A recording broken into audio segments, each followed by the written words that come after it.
Hello मित्रों, केम छो बधा? मजामां जशो ने हूँ पण मजामां छुं। आज આપણે બનાવીશું પીઝા સોસ। તો પીઝા સોસ બનાવવા માટે જો આપણે જોશે ટમેટા, લસણ, થોડા ફુદીનાના પાન, ડુંગળી અને ઓરેગાનો, કેપ્સિકમ, સોરી લાલ મરચાંનો જે આ રીતનું આવે છે અને થોડું એવું તેલ। તો આપણે તેલ ગરમ થઈ જાય પછી આપણે લસણ એડ કરી દઈશું પહેલાં, પછી ડુંગળી એડ કરવાની છે। તો જો આપણું તેલ ગરમ થઈ ગયું છે, આપણે લસણ એડ કરી દઈએ। લસણને સરસ રીતે સાતળવાનું છે આ રીતે ઢાંકીને થોડી વાર માટે। લસણ સરસ રીતે ફૂટી જાય પછી આપણે ડુંગળી એડ કરી દઈશું। આ રીતે મોટા ટુકડામાં જ એડ કરી દઈશું તો પણ ચાલશે। આપણે આને સરસ રીતે સળવા દઈશું, એટલે સરસ સળવા દો ને તો લાંબો સમય સુધી આપણો સોસ જે પીઝા સોસ છે એ ખરાબ ન થાય એમ, એટલે આને ઢાંકી અને સરસ રીતે આપણે સળવા દઈશું।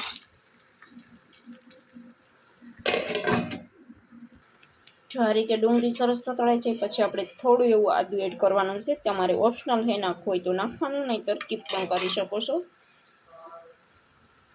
થોડા ફુદીનાના પાન એડ કરી દઈશું। હવે આપણે ટમેટા એડ કરી દઈશું।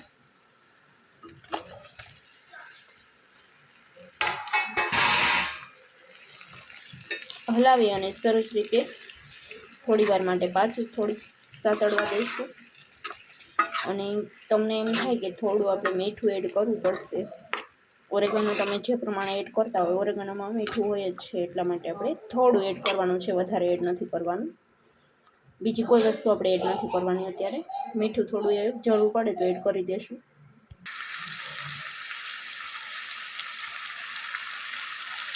આપણે ઓરેગાનો એડ કરી દઈશું,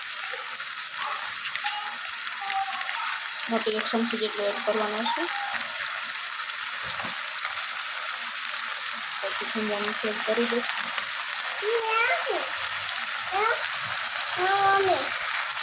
સરસ રીતે હલાવી દઈશું।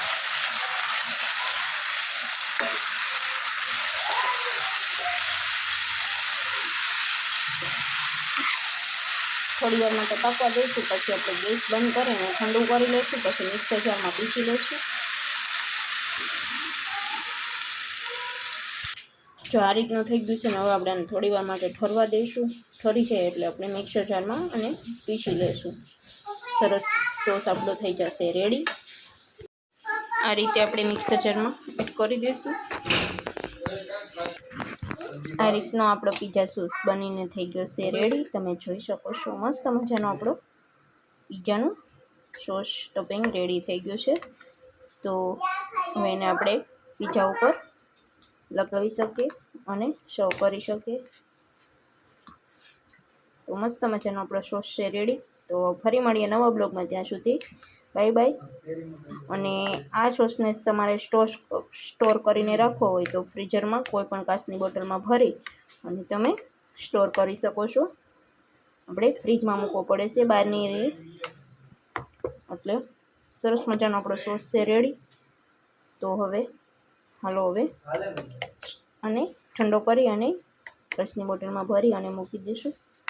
તો ફરી મળીએ નવા બ્લોગમાં, ત્યાં સુધી બાય બાય। આવા નવા વિડીયો જોવા માટે અમારી ચેનલને સબસ્ક્રાઈબ ન કરી હોય તો સબસ્ક્રાઈબ જરૂરથી કરજો અને કોમેન્ટમાં જરૂરથી જણાવજો તમે કઈ રીતે સોસ બનાવો છો।